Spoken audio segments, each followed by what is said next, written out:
On a windswept island in the middle of the Pacific Ocean, nearly 1,000 stone giants lie scattered across the landscape.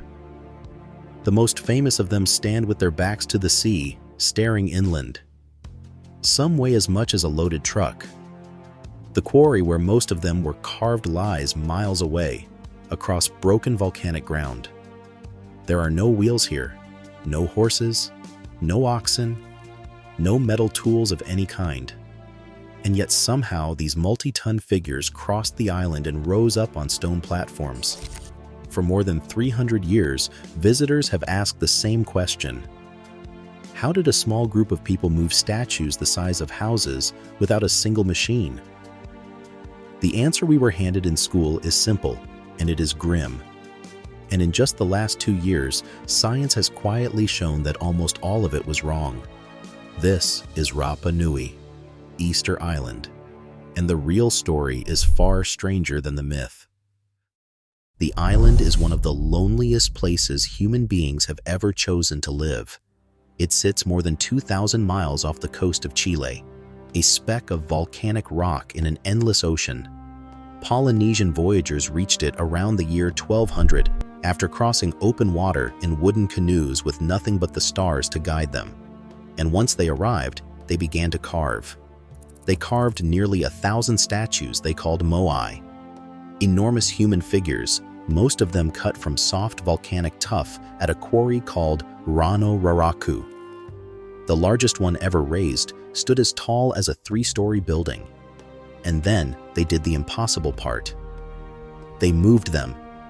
Some of these statues ended up miles from the quarry, standing in long rows along the coast. For decades, the explanation went like this.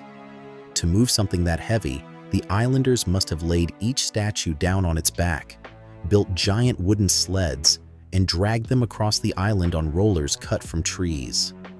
Thousands of people hauling on ropes, felling forest after forest to keep the logs coming.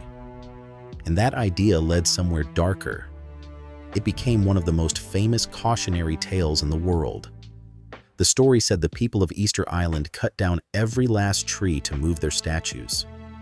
That they stripped their own island bare, starved, turned on each other, and collapsed into ruin before any European ever arrived. Ecological suicide, a civilization that destroyed itself out of obsession with its own stone gods. It is a powerful story. It has lived in best-selling books and school textbooks for years. There is just one problem. The evidence has been falling apart. Look closely at the statues that never made it. Scattered along the ancient paths that lead away from the quarry are dozens of moai lying in the dirt, abandoned mid-journey. And these road statues are different from the ones standing on the platforms. They lean forward. Their bases are not flat. They are carved into a wide, rounded base shaped like the letter D, with the weight tilted toward the front. On a statue meant to stand still, that makes no sense. It would tip over. But archaeologists noticed something else. Sections of the ancient roads also have a curved, dished surface, like a shallow channel, as if something needed to be kept from tipping sideways. A forward lean, a rounded base, a road shaped like a cradle. These were not the marks of statues being dragged on their backs.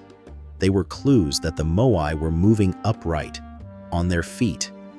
In 2025, archaeologists Carl Lipo and Terry Hunt published new research based on detailed measurements of 962 Moai, including 62 abandoned along the ancient roads. Their analysis showed that the forward lean and the rounded D-shaped bases were especially well suited to being moved upright. Their conclusion was astonishing. The statues may have been designed to walk. Here's how it works. You tie ropes to the head of an upright Moai. 2 teams stand on either side and pull in turn. Left, then right, then left again. The statue begins to rock, and because the base is rounded and the body leans forward, every rock swings it a few inches ahead. Side to side, it waddles forward, exactly the way you might walk a heavy refrigerator across a kitchen floor. Pure physics. Pendulum motion. And this was not just theory on paper. The same team had already put the idea to the test years earlier. Back in 2012, they built a full-sized replica weighing over 4 tons and tried to walk it down a road. It worked. A team of just 18 people moved that statue 100 meters in 40 minutes. No sleds, no rollers, no forests cut to the ground, just rope, rhythm, and the shape of the stone. And here is the part that gives you chills. The people of Rapa Nui had been saying this all along. Their oral traditions, passed down for generations, always insisted that the Moai walked to their places, that they moved themselves, upright, carried by a spiritual force. For years, outsiders treated that as a fairy tale, a quaint legend from people who supposedly could not remember their own history. In 2025, science finally took the tradition seriously. What had been dismissed as a fairy tale began to look like a memory. The old story no longer sounded impossible. But if the statues walked, the whole dark story begins to unravel. Because if you do not need thousands of laborers and endless logs to drag them, then the islanders never had to strip their forest bare to move their gods. One of the central pillars of the old collapse story began to disappear. So archaeologists went looking for the collapse itself, and they could not find it. In 2024, scientists did something the old story never could. They read the DNA of the ancient islanders directly, sequencing the genomes of people who had lived on Rapa Nui centuries ago. If the population had truly crashed, if a society of many thousands had starved down to a desperate few before Europeans arrived, that catastrophe would leave a scar in the genes. A sudden bottleneck, a collapse written into the DNA itself. It was not there. Instead of the dramatic 17th century crash predicted by the ecocide theory, the genetic record pointed to long-term population growth before European contact. There was no sign of the massive pre-European population collapse earlier theories had assumed. The islanders had adapted, farming with crushed stone to protect their thin soil, and they had survived alone for 500 years. So what actually happened to them? The real catastrophe was real. It just did not come from within. It came by ship. In the 1860s, slave raiders from Peru arrived and seized around 1,500 islanders, roughly a third of everyone left. They carried them off to labor and die far across the ocean. And behind the slavers came disease, smallpox, tuberculosis, sicknesses the islanders had never met and had no defense against.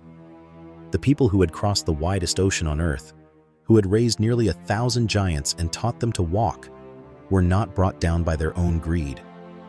They were brought down by outsiders. By 1877, the entire Rapa Nui people numbered just 111 souls. The collapse was real, but it was not a warning about them. It was a crime committed against them. And that ancient DNA held one more surprise.